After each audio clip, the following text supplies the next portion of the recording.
Hello everyone, I am Muskan from Basic Chemistry on our first year. My roll number is 21. Today I am going to read out the chapter Thermodynamics. Chemical energy stored by molecules can be released as heat during chemical reactions when a fuel like methane, cooking gas, or coal burns in air.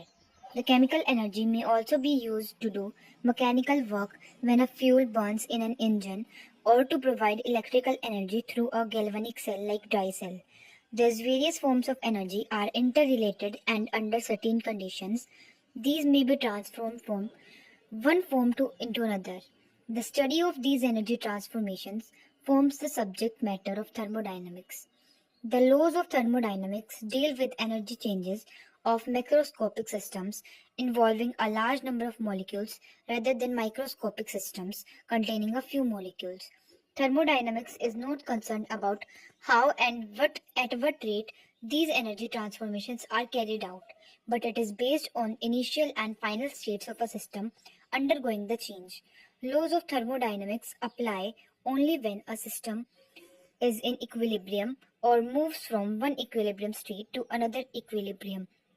Macroscopic properties like pressure and temperature do not change with time for a system in equilibrium state. In this unit, we would like to answer some of the important questions through thermodynamics like how do we determine the energy changes involved in a chemical reaction or process? Will it occur or not? What drives a chemical reaction or process? To what extent do the chemical reactions proceed? Thermodynamic terms. We are interested in chemical reactions and the energy changes accompanying them. For this, we need to know certain thermodynamic terms. These are discussed below. The system and surroundings. A system in thermodynamics refers to that part of universe in which observations are made and remaining universe constitute the surroundings. The surroundings include everything other than the system. System and the surroundings together constitute the universe. The universe is equals to the system plus surroundings. However, the entire universe other than the system is not affected by the changes taking place in the system. Therefore, for all purposes, the surroundings are that portion of the remaining universe which can interact with the system. Usually, the region of space and neighborhood of system constitute its surroundings. For example, if we are studying the reaction between two substances A and B kept in a beaker, the beaker containing the reaction mixture is a system and the room where the beaker is kept in the surroundings. Note that the system may be defined by physical boundaries like beaker or test tube, or the system may simply be defined by a set of Cartesian coordinates specifying a particular volume in space. It is necessary to think of the system as separated from the surroundings by some sort of wall which may be real or imaginary. The wall that separates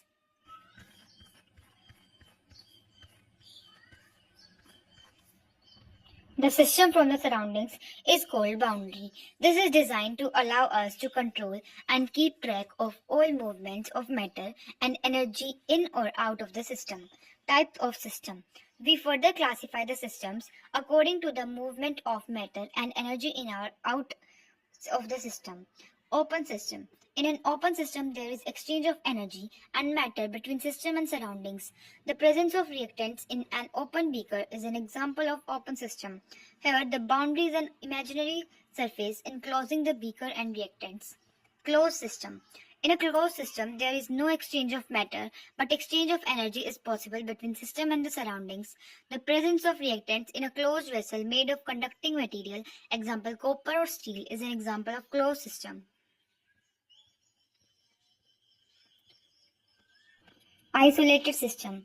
In an isolated system, there is no exchange of energy or matter between the system and the surroundings. The presence of reactants in a thermos flask or any other closed insulated vessel is an example of isolated system. The state of the system. The system must be described in order to make any useful calculations by specifying quantitatively each of the properties such as its pressure, volume, and temperature, as well as the composition of the system.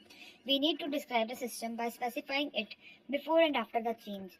You would recall from your physics course that the state of a system in mechanics is completely specified at a given instant of time by the position and velocity of each mass of point of the system. In thermodynamics, a different and much simpler concept of the state of a system is introduced. It does not need detailed knowledge of motion of each particle because we deal with average measurable properties of the system. We specify the state of the system by the state functions or as state variables. The state of a thermodynamic system is described by its measurable or microscopic properties. We can describe the state of a gas by quoting its pressure, volume, temperature, amount, etc. Variables like P, V, and T are called state variables or state functions because their values depend only on the state of the system and not on how it is reached. In order to completely define the state of a system, it is not necessary to define all the properties of system as only a certain number of properties can be varied independently. This number depends on the nature of the system. Once these minimum number of microscopic properties are fixed, others automatically have definite values. The state of the surrounding can never be completely specified. Fortunately, it is not necessary to do so. The internal energy as a state function. When we talk about our chemical system losing or gaining energy, we need to introduce a quantity which represents the total energy of the system. It may be chemical, electrical, mechanical, or any other type of energy you may think of. The sum of all these is the energy of the system. In thermodynamics, we call it the internal energy, U of the system, which may change when heat passes into or out of the system, work is done on or by the system, matter enters or leaves the system. These systems are classified accordingly as you have already studied in section 5.12. Work. Let us first examine a change in the internal energy by doing work. We take a system containing some quantity of water in a thermos flask or in an insulated beaker. This would not allow exchange of heat between the system and the surroundings through its boundary, and we call this type of system as adiabatic. The manner in which the state of system may be changed will be called adiabatic process. Adiabatic process is a process in which there is no transfer of heat between the system and surroundings. Third, the wall separating the system and the surroundings is called the adiabatic wall. Let us bring the change in the internal energy of the system by doing some work on it. Let us call the initial state of the system as state A and its temperature as TA. Let the internal energy of the system in state A be called UA. We can change the state of the system in two different ways. One way, we do some mechanical work, say 1 kilojoule, by rotating a set of small pedals and thereby churning water. Let the new state be called B state and its temperature as TV. It is found that TV is greater than TA and the change in temperature delta T is equals to TB minus TA. Let the internal energy of the system in state B be UB and the change in internal energy delta U is equals to UB minus UA.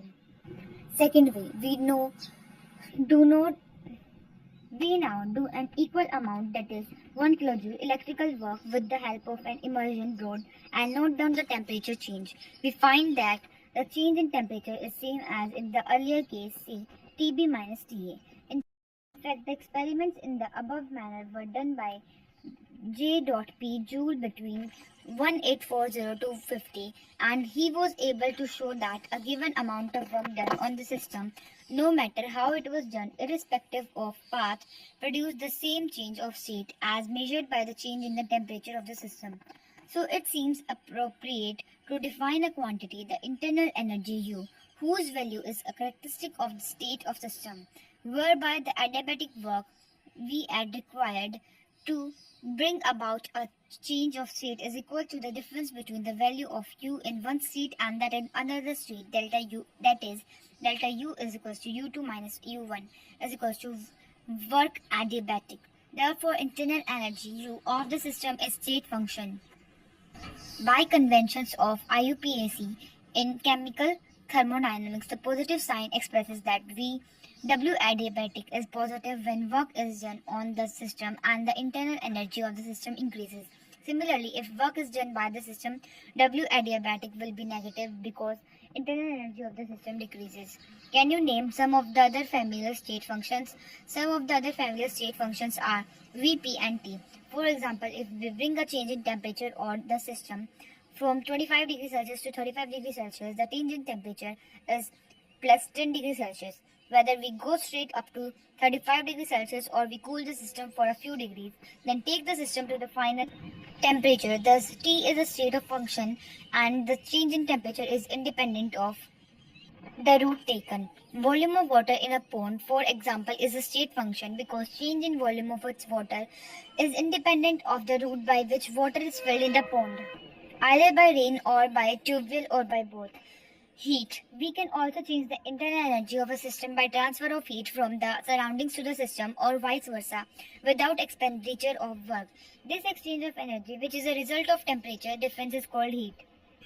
Q. Let us consider bringing about the same change in temperature, the same initial and final states as before in section 5.1.4a by transfer of heat through thermally conducting walls instead of adiabatic walls, figure 5.4. We take water as temperature Ta in container having thermally conducting walls, say made up of copper, and enclose it in a huge heat reservoir at temperature Tb. The heat absorbed by the system water Q can be measured in terms of temperature difference Tb minus Ta. In this case, change in internal energy delta U is equals to Q when no work is done at constant volume. By convections of IUPAC in chemical thermodynamics, the Q is positive when heat is transferred from the surroundings to the system and the internal energy of the system decreases, and Q is negative when heat is transferred from the system to the surroundings, resulting in decrease of the internal energy of the system. The general case. Let us consider the general case in which a change of state is brought about by both doing work or by state of transfer of heat. We write the change in internal energy for this case as delta U is equals to Q plus W. For a given change in the state, Q and W can vary depending on how the change is carried out. However, Q plus W is equals to delta U will depend only on initial and final state. It will be independent of the way the change is carried out. If there is no transfer of energy as heat or work, isolated system, that is if W is equals to 0 and Q is equals to 0, then delta U is equals to 0. The equation 5.1, that is delta U is equals to Q plus W, is mathematical statement of first law of thermodynamics, which states that energy of an isolated system is constant. It is commonly stated as law of conservation of energy, that is, energy can neither be created nor be destroyed. Note, there is considerable difference between the character of the thermodynamic property energy and that of mechanical property such as volume. We can specify an unambiguous absolute value for the volume of system in a particular state but not the absolute value of the internal energy. However, we can measure only the changes in the internal energy delta U of the system. Applications. Many chemical reactions involve the generation of gases capable of doing mechanical work or the generation of heat. It is important for us to quantify these changes and relate them to the changes in the internal energy. Let us see how. Work. First of all, let us concentrate on the nature of work of system do. We will consider only mechanical work, that is pressure volume work. For understanding pressure volume work, let us consider a cylinder which contains 1 mole of an ideal gas fitted with a frictionless piston. Total volume of the gas is Vi and pressure of the gas inside is P. If external pressure is P external, which is greater than P, piston is moved inward till the pressure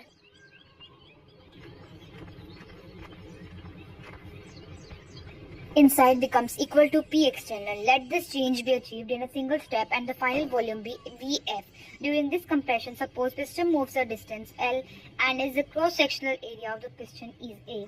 Figure 5.5a, then volume change is equals to L multiply A is equals to delta V is equals to Vf minus Vi. We also know pressure is equals to force upon area. Therefore, force on the piston is P external dot A. If W is the work done on the system by movement of the piston, then W is force into distance is equals to P external into area into length. P external into minus delta V is equals to minus P external delta V is equals to minus P external Vf minus Vi. 5.2. The negative sign of this expression is required to obtain conventional sign for W, which will be positive. It indicates that in case of compression, work is done on the system. Here, Vf minus Vi will be negative and negative multiplied by negative will be positive. Hence, the sign obtained for the work will be positive.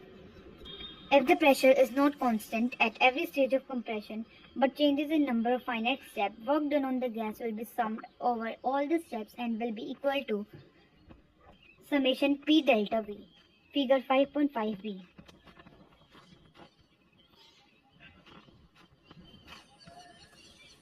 If pressure is not constant but changes during the process such that it always infinitesimally greater than the pressure of the gas, then at each stage of compression the volume decreases by an infinitesimal amount dV. In such a case, we can calculate the work done on the gas by the relation W is equals to minus integration of P external del dV.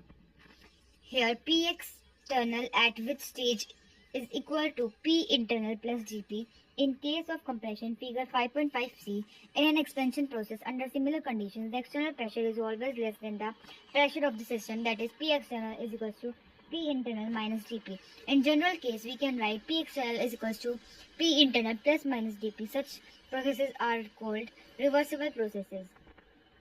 A process or change is said to be reversible if a change is brought out in such a way that the process could at any moment be reversed by an infinitesimal change. A reversible process proceeds infinitely slow by a series of equilibrium states such that system and surroundings are always in near equilibrium with each other. Processes other than reversible processes are known as irreversible processes.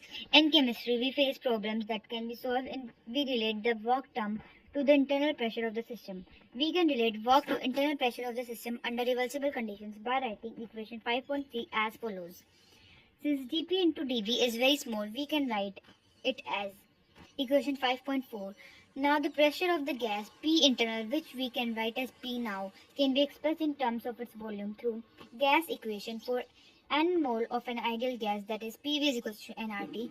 P is equals to nRT by volume. Therefore, at constant temperature, isothermal process work reversible is equals to this is equals to minus 2.303 nRT logarithm Vf divided by V final, equation 5.5. Free expansion. Expansion of a gas in vacuum. T external is equals to 0. It's called free expansion. No work is done during free expansion of an ideal gas, whether the process is reversible or irreversible. Equation 5.2 and 5.3. Now we can write equation 5.1 in number of ways depending on the types of processes. Let us substitute W is equals to minus P external delta V. Equation 5.2 in equation 5.1, and we get delta U is equals to Q minus P external delta V. If a process is carried out at constant volume, delta V is equals to 0, then delta U is equals to QV. The subscript V is in QV denotes that the heat is supplied at constant volume. Is isothermal and free expansion of an ideal gas. For isothermal, T is equals to constant expansion of an ideal gas into vacuum. W is equals to 0 since P external is equals to 0. Also, Joule determined experimentally that Q is equals to 0, therefore delta U is equals to 0. Equation 5.1, delta U is equals to Q plus W can be expressed for isothermal irreversible and reversible changes as follows. For isothermal reversible change, Q is equals to minus W is equals to P external V final minus V initial. For isothermal reversible change, Q is equals to minus W is equals to nRT ln Vf divided by Vi is equals to 2.303 nRT logarithm V final by V initial. For adiabatic change, Q is equals to 0, delta U is equals to W adiabatic. Enthalpy H, a useful new state function. We know that the heat absorbed at constant volume is equal to the change in internal energy, that is delta U is equals to QV. But most of chemical reactions are carried out not at constant volume but in flask or test tubes under constant atmospheric pressure. We need to define another state function which may be suitable under these conditions. We may write equation 5.1 as delta Q is equals to QP minus P delta V at constant pressure, where QP is heat absorbed by the system and minus P delta V represent expansion work done by the system. Let us represent the initial state by subscript 1 and final state by 2. We can write the above equation as U2 minus U1 is equals to QP minus P V2 minus V1. On rearranging, we get QP is equals to U2 plus PV2 minus U1 plus PV1. Now we can define another thermodynamic function, the enthalpy H, Greek word enthalpion, to warm or heat content, as that H is equals to U plus PV, equation 5.7. So equation 5.6 becomes QP is equals to H2 minus H1 is equals to delta H. Although Q is a path dependent function, H is a state function because it depends on U, P and V, all of which are state functions. Therefore, delta H is independent of path, hence QP is also called independent of path. For finite changes at constant pressure, we can write equation 5.7 as delta H is equals to delta U plus delta PV. Since P is constant, we can write delta H is equals to delta U plus P delta V.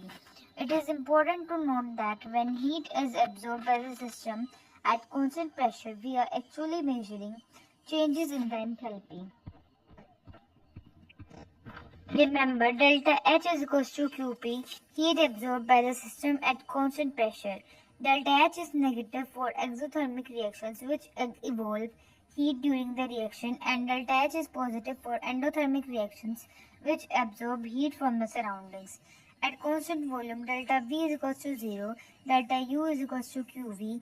Therefore, equation 5.8 becomes delta H is equals to delta U is equals to QV. The difference between delta H and delta U is not usually significant for systems consisting of only solids and or liquids. Solids and liquids do not suffer any significant volume changes upon heating. The difference, however, becomes significant when gases are involved. Let us consider a reaction involving gases. If VA is the total volume of the gaseous reactants, VB is the total volume of the gaseous products.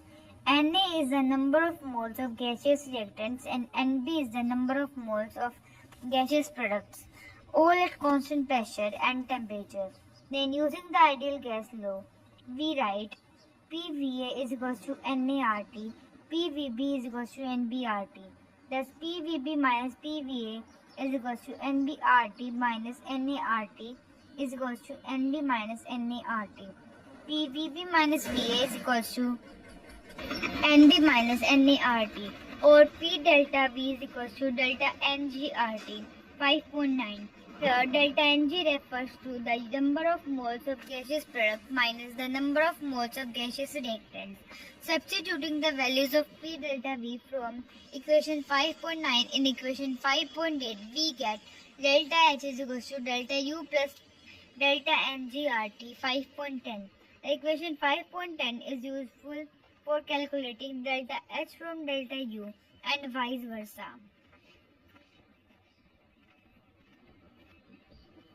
Extensive and intensive properties. In thermodynamics, a distinction is made between extensive properties and intensive properties. An extensive property is a property whose value depends on the quantity or size of matter present in the system. For example, mass, volume, internal energy, enthalpy, heat, capacity, etc. are extensive properties. Those properties which do not depend on the quantity or size of matter present are known as intensive properties. For example, temperature, density, pressure, etc. are intensive properties. A molar property Xm is the value of extensive property X of the system for 1 mole of the substance. If N is the amount of matter, Xm is equal to X by N is independent of amount of matter. Other examples are molar volume Vm and molar heat capacity Cm. Let us understand the distinction between extensive and intensive properties by considering a gas enclosed in a container of volume V and a temperature T. Figure 5.6a. Let us make a partition such that volume is halved. Each part, figure 5.6b, now has 1/2 of the original volume V by 2, but the temperature will still remain the same, that is T. It is clear that volume is an extensive property and temperature is an intensive property. Heat capacity. In this subsection, let us see how to measure heat transfer to a system. This heat appears as a rise in temperature of the system in case of heat absorbed by the system. The increase of temperature is proportional to the heat transferred. Q is equals to coefficient into delta T. The magnitude of the coefficient depends on the size, composition and nature of the system. We can also write it as Q is equals to C delta T. The coefficient C is called the heat capacity. Thus, we can measure the heat supplied by monitoring the temperature rise, provided we know that heat capacity. When C is large, a given amount of heat results in only a small temperature rise. Water has a large heat capacity, that is, a lot of energy is needed to raise its temperature. C is directly proportional to amount of substance. The molar heat capacity of substance Cm is equal to C by N is the heat capacity for 1 mole of the substance and the quantity of heat needed to raise the temperature of 1 mole by 1 degree Celsius or 1 Kelvin. Specific heat, also called specific heat capacity, is the quantity of heat required to raise the temperature of 1 unit mass of substance by 1 degree Celsius or 1 Kelvin. For finding out the heat Q required to raise the temperature of a sample, we multiply the specific heat of the substance C by the mass M and temperature change delta T as Q is equals to C into M delta into a delta T is equals to C delta T. The relationship between Cp and Cv for an ideal gas. At constant volume, the heat capacity C is denoted by Cv, and at a constant pressure, this is denoted by Cp. Let us find the relationship between the two. We can write the equation for heat Q at constant volume as Qv is equals to Cv delta T is equals to delta U. At constant pressure as Qp is equals to Cp delta T is equals to delta H. The difference between Cp and Cv can be derived from an ideal gas as for 1 mole of an ideal gas, delta F is equals to delta U plus delta PV. Delta U plus delta RT, delta U plus delta R delta T. Delta H is equals to delta U plus R delta T. On putting the values of H and delta U, we have Cp delta T is equals to Cv delta T plus R delta T. Cp is equals to Cv plus R. Cp minus Cv is equals to R. Measurement of delta U and delta H calorimetry. We can measure energy changes associated with chemical or physical processes by an experimental technique called calorimetry. In calorimetry, the process is carried out in a vessel called calorimeter, which is immersed is known as volume of liquid. Knowing the heat capacity of liquid in which calorimeter is immersed and the heat capacity of calorimeter is possible to determine the heat evolved in the process by measuring temperature changes. Measurements are made under two different conditions. At constant volume QV, at constant pressure QP. Delta U measurements. For chemical reactions, heat absorbed at constant volume is measured in a bomb calorimeter. Here, a steel vessel, the bomb is immersed in a water bath. The whole device is called calorimeter. The steel vessel is immersed in water bath to ensure that no heat is lost to the surroundings. A combustible substances burnt in pure dioxide and supplied in steel bomb. Heat evolved during the reaction is transferred to the water around the bomb and its temperature is monitored. Since the bomb calorimeter is sealed, its volume does not change. That is, the energy changes associated with reactions are measured at constant volume.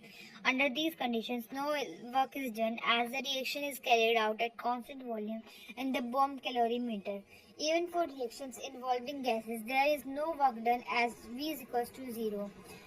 Temperature change of the calorimeter produced by the completed reaction is then converted to QV by using the known heat capacity of the calorimeter with the help of equation 5.11. Delta H measurements. Measurement of heat change at constant pressure, generally under atmospheric pressure, can be done in a calorimeter shown in figure 5.8. We know that delta H is equals to Qp at constant pressure, and therefore heat absorbed or evolved Qp at constant pressure is also called the heat of reaction or enthalpy of reaction, delta RH. In an exothermic reaction, heat is evolved and the system loses heat to the surroundings. Therefore, Qp will be negative and delta RH will also be negative. Similarly, in an endothermic reaction, heat is absorbed, Qp is positive and delta RH will be positive.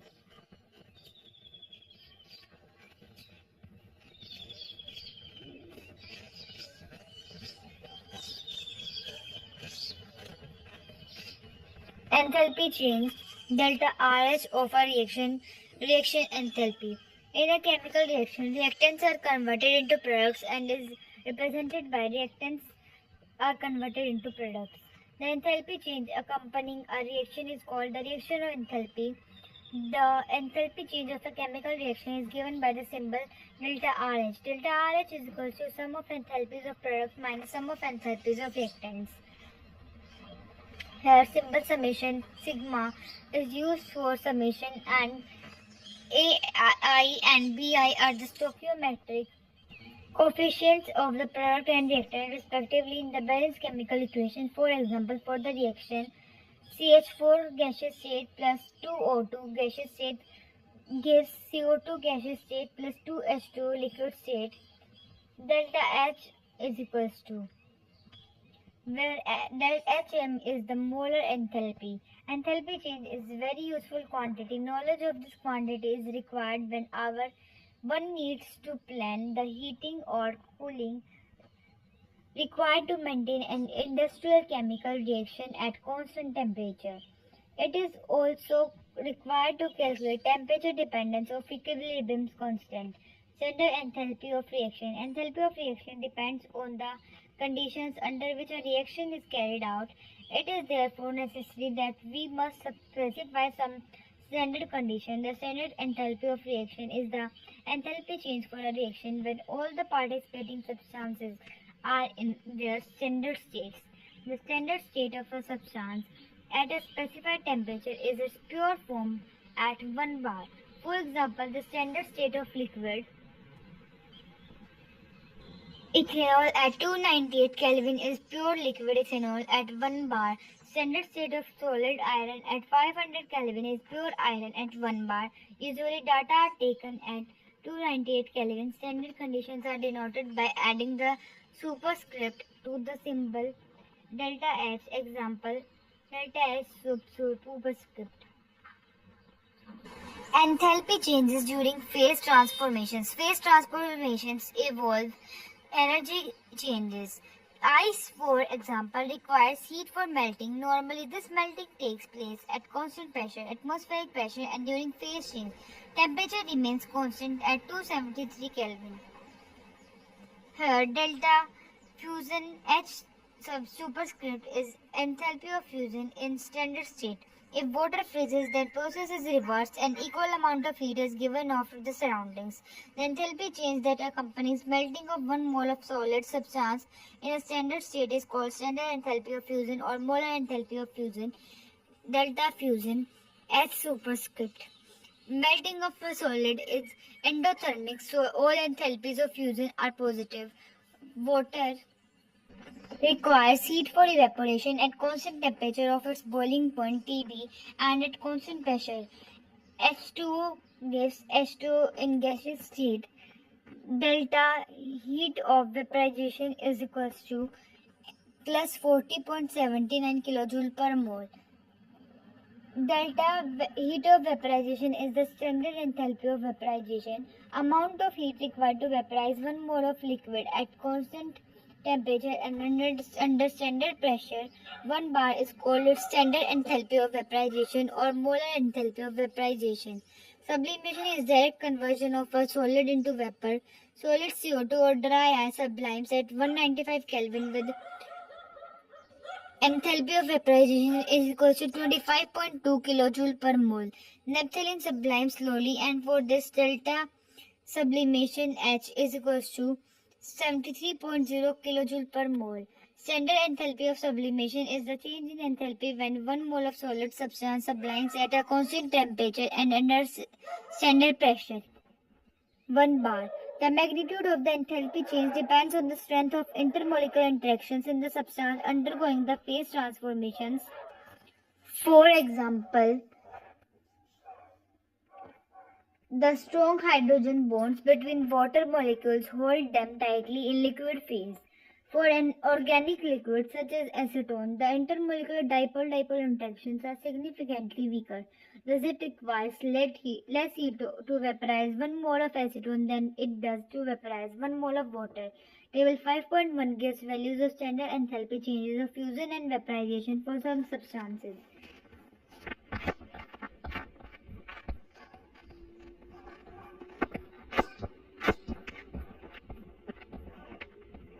Standard enthalpy of formation. The standard enthalpy change for the formation of one mole of compound from its element in their most stable states of aggregation, also known as reference state, is called standard molar enthalpy of formation. Its symbol is delta HF, where the subscript F indicates that one mole of the compound in question has been formed in its standard state from its elements in their most stable states of aggregation. The reference state of an element is its most stable state of aggregation at 25 degrees Celsius and 1 bar pressure. For example, the reference state of dihydrogen is H2 gas and those of dioxygen, carbon and sulfur are O2 gas, C graphite and S rhombic respectively. Some reactions with standard molar enthalpies of formation are as follows. It is important to understand that the standard molar enthalpy of formation delta HF is just a special case of delta RH, where one mole of compound is formed from its constituent element, as in the above three equations where one mole of each water, methane and ethanol is formed. In contrast, the enthalpy change for an exothermic reaction is not an enthalpy of formation for calcium carbonate, since calcium carbonate has been formed from other compounds and not from its constituent elements. Also, for the reaction given below, the enthalpy change is not standard enthalpy of formation for HBr. Here, 2 moles instead of 1 mole of the product is formed from the elements, that is, delta RH is equals to 2 delta FH. Therefore, by dividing all coefficients in the balance equation by 2, expressing for enthalpy of formation of HBr is written as standard enthalpies of formation of some common substances are given in table 5.2 by convention. Standard enthalpy for formation of delta FH of an element in reference to state, that is its most stable state of aggregation, is taken as 0. Suppose you are a chemical engineer and we want to know how much heat is required to decompose calcium carbonate to lime and carbon dioxide with all the substances in their standard state. Here we can make use of standard enthalpy of formation and calculate the enthalpy change for the reaction. The following general equation can be used for the enthalpy change calculation, where A and B represent the coefficients of the product and reactant in the balance equation. Let us apply the above equations for decomposition of calcium carbonate. Here coefficient A and B are 1 each. Therefore, thus the decomposition of calcium carbonate solid is an endothermic process and you have to heat it for getting the desired product. Thermochemical equations. A balanced chemical equation together with the value of its delta RH is called thermochemical equation. We specify the physical state along with allotropic state of the substance in an equation. For example, the above equation describes the combustion of liquid ethanol at constant temperature and pressure. The negative sign of enthalpy change indicates that this is an exothermic reaction. It would be necessary to remember the following conventions regarding thermochemical equation. The coefficient in a balanced thermochemical equation refer to the number of moles, never molecules of the reactant and product involved in the reaction. The numerical value of delta RH refers to the number of moles of substance specified by an equation. Standard enthalpy change delta RH will have units as kilojoule per mole. To illustrate the concept, let us consider the calculation of heat of reaction for the following reaction. Fe2O3 solid plus 3H2 gas gives 2Fe solid plus 3H2O liquid. From the table 5.2 of standard enthalpy of formation delta FH, we find. Note that the coefficients used in these calculations are pure numbers which are equal to the respective stoichiometric coefficient. The unit for delta RH is kilojoule per mole, which means per mole of reaction. Once we balance the chemical equation in a particular way as above, this defines the mole of reaction. If we had balanced the equation differently, for example, half Fe2O3 solid plus 3 by 2 H2 gas gives Fe solid plus 3 by 2 H2O liquid, then this amount of reaction would be 1 mole of reaction and delta RH would be It shows that enthalpy is an extensive quantity. When a chemical equation is reversed, the value of delta RH is reversed in sign. For example, N2 plus 3H2 gives 2NH3. Delta RH is equals to minus 91.8 kilojoule per mole. 2NH3 gives N2 plus 3H2. Delta RH negative here is plus 9.91.8 kilojoule per mole. Here's law of constant heat summation. We know that enthalpy is a state function, therefore the change in enthalpy is independent of the path between initial state, reactant and final state product. In other words, enthalpy change for the reaction is the same whether it occurs in one step or in series of steps. This may be stated as follows in the form of Hess law. If a reaction takes place in several steps, then its standard reaction enthalpy is the sum of the standard enthalpies of the intermediate reaction into which the overall reaction may be divided at the same temperature. Let us understand the importance of this law with the help of an example. Consider the enthalpy change for the reaction C graphite solid plus 1 by 2 oxygen gaseous state gives CO gas. Although CO is the major product, some CO2 is always produced in this reaction. Therefore, we cannot measure the enthalpy change for the above reaction directly. However, if we find some other reactions involving related species, it is possible to calculate the enthalpy change for the above reaction. Let us consider the following reactions. We can combine the above two reactions in such a way that so as to obtain the desired reaction. To get 1 mole of CO on the right, we reverse equation second. In this, heat is absorbed instead of being released. So we change the sign of delta RH value.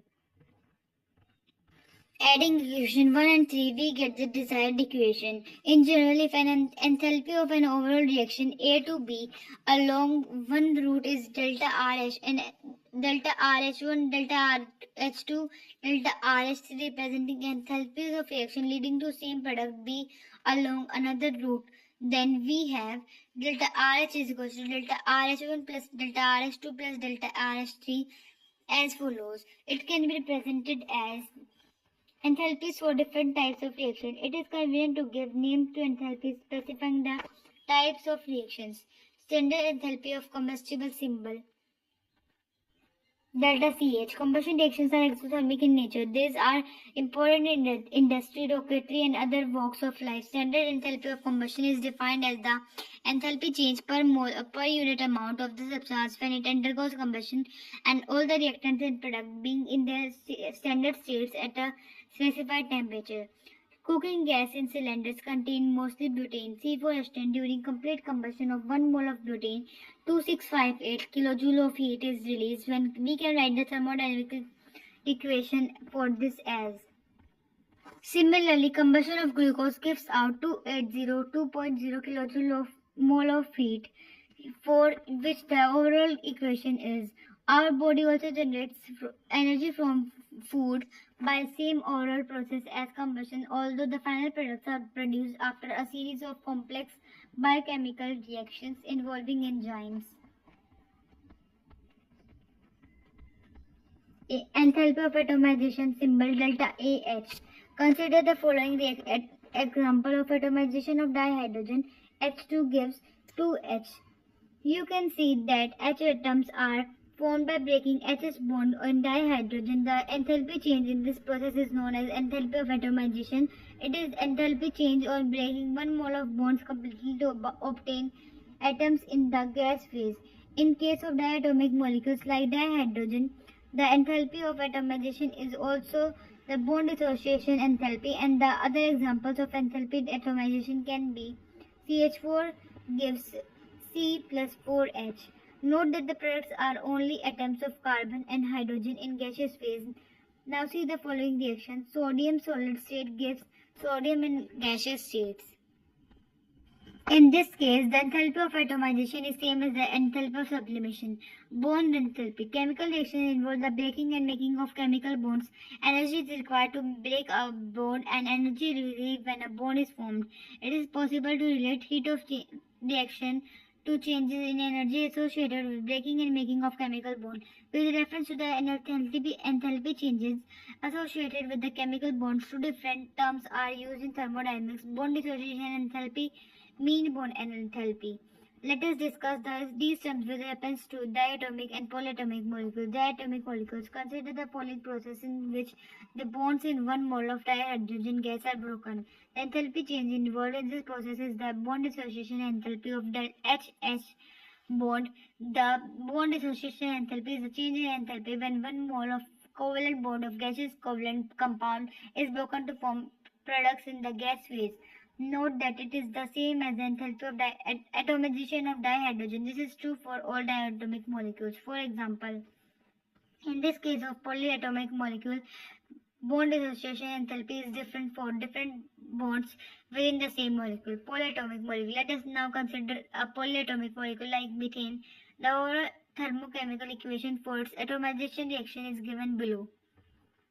In methane, all the four CH bonds are identical in bond length and energy. However, the energies required to break the individual CH bonds in each successive step differ. In such cases, we use mean bond enthalpy of CH bond. For example, in CH4, delta CHH is calculated as we can find the mean CH bond enthalpy in methane is 416 kJ per mole. It has been found that mean CH bond enthalpies differ slightly from the compound to compound as in CH3, CH2Cl, CH3NO2, etc. But it does not differ in a great deal.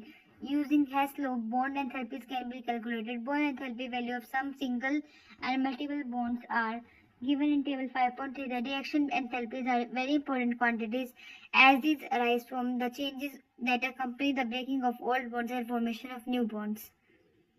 This relationship is particularly more useful when the required values of delta FH are not available. The net enthalpy change of a reaction is the amount of energy required to break all the bonds in the reactant molecules minus the amount of energy required to break all the bonds in the product molecules. Remember that this relationship is approximate and is valid when all substances, reactants and products in the reaction are in gaseous state. Lattice enthalpy. The lattice enthalpy of an ionic compound is the enthalpy change which occurs when one mole of ionic compound dissociates into its gaseous states. Since it is important to determine lattice enthalpies directly by experiment, we use an indirect method where we construct an enthalpy diagram called a Born-Haber cycle.